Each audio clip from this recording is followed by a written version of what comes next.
नमस्कार, बहुत स्वागत है आपका न्यूज़ नेशन के डिजिटल प्लेटफॉर्म पे। मैं हूं आपके साथ ज्योति, मेरे साथ मेरे सहयोगी संजय।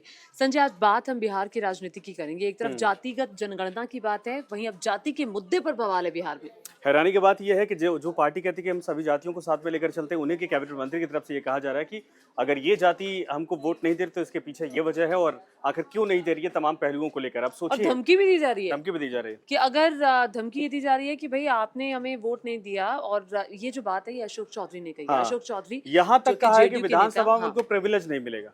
यानी कि देखिए हाँ 2025 में आप सभी जानते हैं कि विधानसभा के चुनाव है बिहार में। हाँ। अब चुनावों से पहले उपचुनाव भी उससे पहले होने वाले हैं। उससे पहले अशोक चौधरी की तरफ से ये कहना कि भूमिहारों ने हमें टिकट नहीं, हमें वोट नहीं दिया है, हाँ अब उनको टिकट नहीं मिलेगा। तो हाँ। इस बात को अच्छे से समझ लें।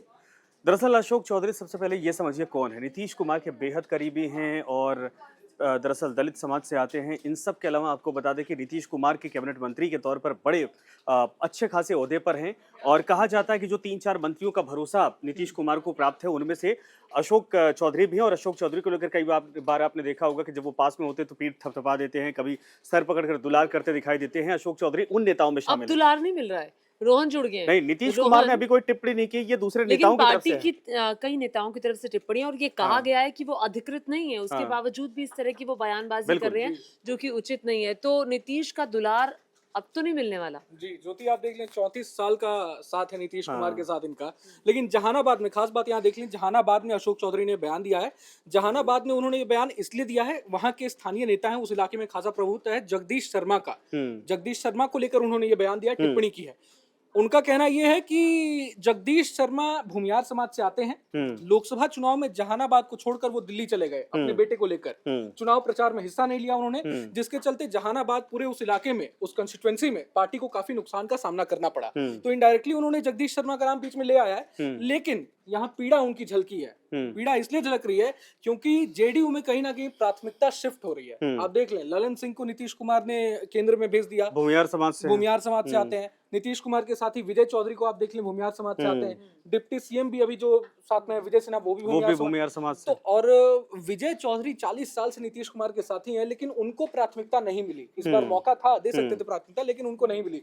तो कहीं ना यहाँ पीड़ा झलक रही है कि भाई नीतीश कुमार के इतने करीबी होने के बावजूद मुझे प्राथमिकता नहीं मिल रही है। नहीं, लेकिन इससे पार्टी को नुकसान होगा ना, क्योंकि पार्टी अब तक सभी को लेकर साथ में चलने वाली पार्टी बोलती है। और नीतीश कुमार देखिए, जाहिर सी बात है कि वोट बैंक का आधार उतना बड़ा नहीं है, लेकिन इसके बावजूद मुख्यमंत्री अगर बने हैं तो इसी जोड़ तोड़ की राजनीति से बने हैं। बिल्कुल तो बिल्कुल। भूमिहार समाज का, अगड़े समाज का अगर वोट नहीं मिलता है तो बिहार में तो यह बहुत बड़ा सियासी उलटफेर हो सकता है। और आरजेडी जो तेजस्वी यादव की पार्टी है, लालू प्रसाद यादव की पार्टी है, वो देखिए कि भूमिहारों को भी साथ रही और क्षत्रियों को भी साथ रही। संजय, आप तो बिहार की राजनीति को करीब से देख रहे हैं। नीतीश कुमार को कहा जाता है सबके नीतीश, है ना? तो कभी उनको पर्टिकुलर एक जाति के नाम पर कभी नहीं बांधा गया। वो खुद नहीं चाहते कि बंधे। लालू यादव को जिस तरह से तोला गया आरजेडी के, सॉरी, यादवों के मसले आया, लेकिन नीतीश कुमार के साथ ऐसा नहीं है। ज्योति, आप देख लें, उनको सबका साथ सबका विकास जो एक नारा है उन पर सटीक बैठता है ना? सबको एक साथ लेकर चलते हैं। लेकिन वही बात है, अब अशोक चौधरी ने जिस तरह से बयानबाजी की है, तो उसके बाद अपनी ही पार्टी में विरोध के सुर तेज हो गए हैं। नहीं, उसके अलावा सिचुएशन बीजेपी के लिए भी काफी अनकंफर्टेबल हो गई है। बीजेपी को भी कहना पड़ रहा है कि भाई हमें तो अगर 30 सीटें आई हैं 40 में से, तो उसकी जो बड़ी वजह है वो तो भूमिहार भी है। सबने हमें वोट दिया, अगड़ा समाज भी है, हमें तो हर उससे मिल रहा है। लेकिन ये सिचुएशन जो आपकी सहयोगी पार्टियां हैं उनके लिए भी मुसीबत खड़ी कर रही है। अब अशोक चौधरी का आगे क्या होगा? क्या किसी प्रकार की कोई कार्रवाई, या फिर उनसे कह दिया जाएगा सख्त लहजे में कि आप अनर्गल बयान मत दीजिए? अशोक चौधरी ने, ज्योति, आप देख लें, जब बयान दिया तो उसके बाद जेडीयू से खुद ही विरोध के सुर तेज हो गए। नीरज कुमार जेडीयू के वरिष्ठ नेता हैं, प्रवक्ता भी हैं, उन्होंने खुद ही अशोक चौधरी पर तमाम तरह के सवाल उठा दिया है। जिस तरह से किनारा एक तो कर ही लिया, प्लस उनको भी आईना दिखाया है। अशोक चौधरी ने बोला कि भूमियारों ने साथ नहीं दिया नीतीश कुमार का, तो नीरज कुमार ने उल्टा उन्हीं को आईना दिखाते हुए कह दिया कि आप कटिहार के प्रभारी थे, तो कटिहार में आप कितने दिन गए भाई प्रचार करने के लिए? कटिहार में पार्टी को कितना फायदा हुआ? वहां तो उम्मीदवार को आप जिता नहीं पाए, आप चल रहे हैं भाई भूमियारों पर ही सवाल खड़ा करने। नहीं, अब सवाल है कि अशोक चौधरी पर कार्रवाई होगी या नहीं होगी। देखिए, 3 समीकरण बनते हैं। एक तो बीजेपी ये समझती है कि नीतीश कुमार परमानेंट साथी रहेंगे।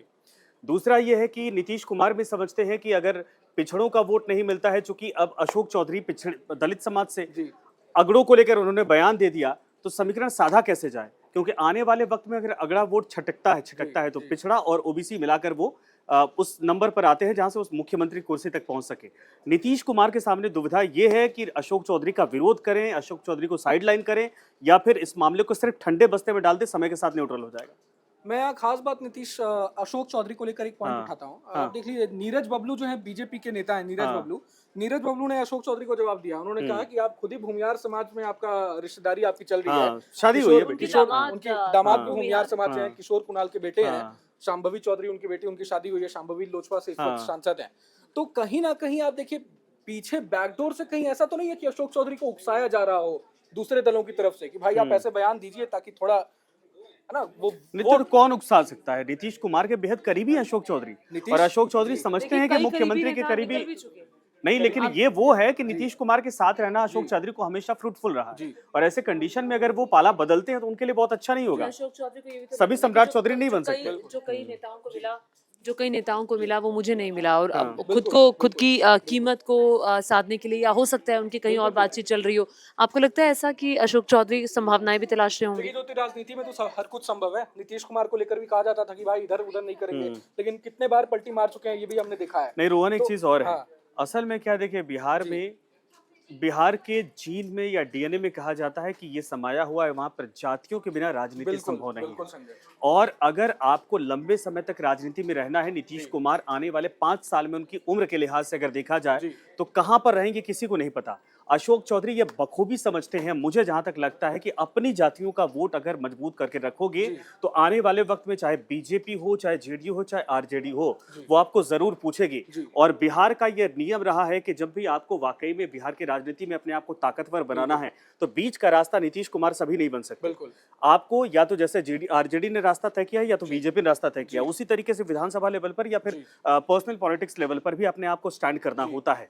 तो अगर उनको दलितों का, ओबीसी का वोट चाहिए, आने वाले वक्त में खुद को मजबूत कर सकते हैं, तो उसके लिए उनको ये जरूर बैलेंस साधना होगा कि या तो उधर का तो या तो इधर का। बिल्कुल और मुझे लगता है कि अशोक चौधरी उस राह पर चलते दिख रहे हैं। जी संजय, एक बात ये भी हो सकती है कि अशोक चौधरी को कहीं ना कहीं उम्मीद थी कि नीतीश कुमार कहीं ना कहीं उन्हें अपना उत्तराधिकारी बना दें, है ना, लेकिन बीच में लगा भी था। बीच में लगा भी था, लेकिन ऐसा होते हमें दिखा नहीं, है ना। आगामी विधानसभा चुनाव आप देख लें, 2025 में विधानसभा चुनाव है। नवीन जी हमारे साथ जुड़ गए हैं। नवीन जी, अशोक चौधरी को लेकर काफी उनके पास जानकारी भी है, क्या उनका राजनीतिक बैकग्राउंड कैसा रहा है। तो नवीन, आपको क्या लगता है अशोक चौधरी के बयान से बिहार विधानसभा चुनाव में कितना फर्क पड़ सकता है, और नीतीश कुमार इस पर क्या एक्शन लेंगे कुछ? देखिए, बिहार की राजनीति में जब भी कोई बड़ा नेता, कद्दावर नेता, जिसने 20 साल से जो है, चाहे वो मेंबर पार्लियामेंट रहा हो या वो मंत्री पद पे रहा हो या अलग अलग दलों में वो बड़े पदों पर रहा हो, उस नेता का कोई बयान यदि चुनाव से 6 महीने पहले आता है, 3 महीने पहले आता है, तो उसके सियासी मायने जरूर निकाले जाते हैं। कोई इसमें ये राय नहीं है कि उनके मुंह से निकल गया, क्योंकि उनकी खुद की बेटी जिनके घर ब्याही है वो खुद भूमिहार समाज से है, और उनकी बेटी रामविलास पासवान की पार्टी से सांसद भी है, और वो खुद जो है लंबे अरसे तक कांग्रेस की राजनीति करते रहे। 2000 से लेकर 2018 तक वो जो है कांग्रेस में ही रहे, प्रदेश के अध्यक्ष रहे, मंत्री पद पे भी रहे और एमएलए भी रहे।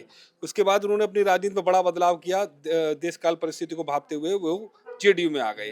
अब उन्हें ऐसा लगता है, क्योंकि लोकसभा चुनाव के बाद कांग्रेस को लेकर के समीकरण बहुत अच्छे तरीके से बदले हैं, और कुछ नाराजगी नीतीश कुमार की भी, उसकी पार्टी की भी एनडीए के साथ में दिखाई दे रही है कई मुद्दों पर।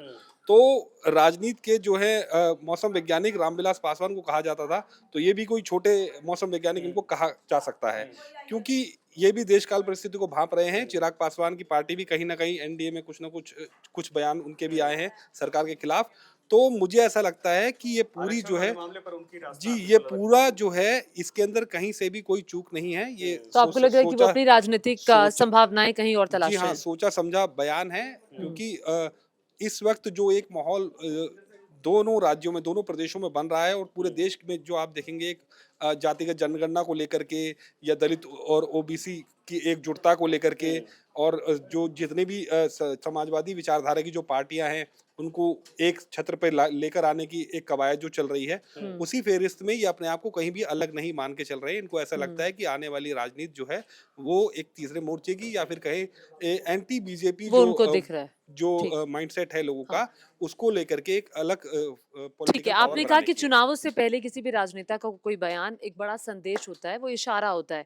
अब ये जो इशारा अशोक चौधरी दे रहे हैं, ये इशारा नीतीश कुमार के लिए क्या कहता है कि आपने मुझे दिया नहीं, या अब टाटा बाय बाय की बारी है?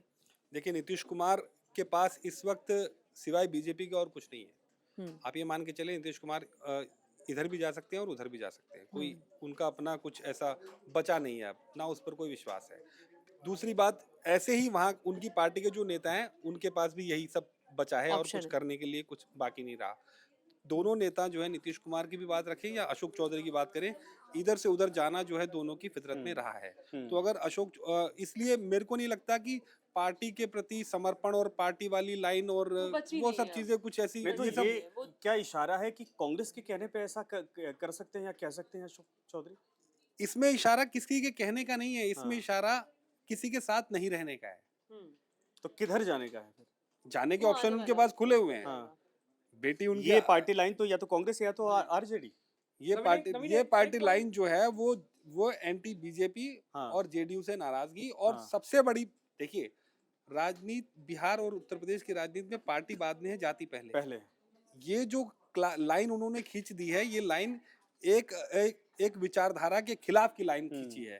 उन्होंने बताया है कि मैं उस विचारधारा में हूँ जिस विचारधारा के लिए जिसके नाम पर लालू यादव जीतते आए हैं, जिस विचारधारा के नाम पर कांग्रेस जीतती आई है, और मैं जिसके नाम पर वहाँ दलितों पिछड़ों की राजनीति होती जी है। हाँ जी, बिल्कुल, उन्होंने ये इशारा दे दिया है। अब आप में से देखिए, जो ये मुझे लेना लगता चाहे वो है ले कि सकता एक है। माहौल बनाने की कोशिश, हम्म। एक माहौल बनाने की कोशिश भी है। अब सब कुछ ठीक चल रहा है, अब आपको माहौल भी बनाना है बाहर निकलने के लिए। आप कुछ तो करेंगे, ऐसा कुछ तो ऐसा बोलेंगे। देखिए, तो ठीक ये भी ठीक ऐसा तो कुछ नहीं है कि ठीक बहुत सब कुछ ठीक ही चल रहा हो, क्योंकि कई सारे बयान केसी त्यागी के भी कई राष्ट्रीय मुद्दों पर उनकी पार्टी के अलग अलग बयान आए हैं, और ये बयान जो है बिहार की राजनीति को लेकर के नहीं, आया है। पर्टिकुलर अशोक चौधरी, जैसे कि अभी संजय भी बता रहे थे, क्योंकि संजय बिहार की राजनीति को बहुत करीबी से जानते हैं, उन्होंने बिहार को भी कवर किया है कि गाहे बगाहे जब नीतीश कुमार के साथ उनको हाथ फेर देना, कंधे पे हाथ रख लेना, तो उनकी जो नजदीकी है नीतीश कुमार उसके से लिए पिछले देखिए, 34 सालों का एक राजनीति में जो संबंध है। संकेतों का बड़ा महत्व होता है।